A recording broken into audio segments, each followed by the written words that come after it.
नागेश्वर मंदिरामध्ये देवीच्या मूर्तीची विटंबना झाल्याचं प्रथमदर्शनी निदर्शनास आलं। त्यामुळे पौड पोलीस ठाण्यामध्ये 2 इसमांच्या विरुद्ध गुन्हा दाखल करण्यात आला। पोलिसांनी त्यांना ताब्यात घेतलं, अटक देखील केलेली आहे। आज न्यायालयासमोर त्यांना पोलीस प्रोड्यूस करतील। यामध्ये गावातील नागरिकांशी आज प्रशासनाची सविस्तर बैठक झाली।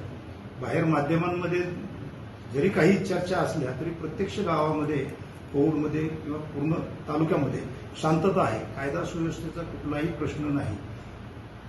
खबरदारीची उपाययोजना म्हणून पोलिसांनी या ठिकाणी अतिरिक्त बंदोबस्त देखील ठेवलेला आहे। यामध्ये काही चुकीची माहिती किंवा अफवा कुणीही पसरवू नये, अशा पद्धतीने चुकीची माहिती अथवा अफवा जर पसरवल्या तर पोलिसांकडून त्याच्यावरती कडक कारवाई करण्यात येईल।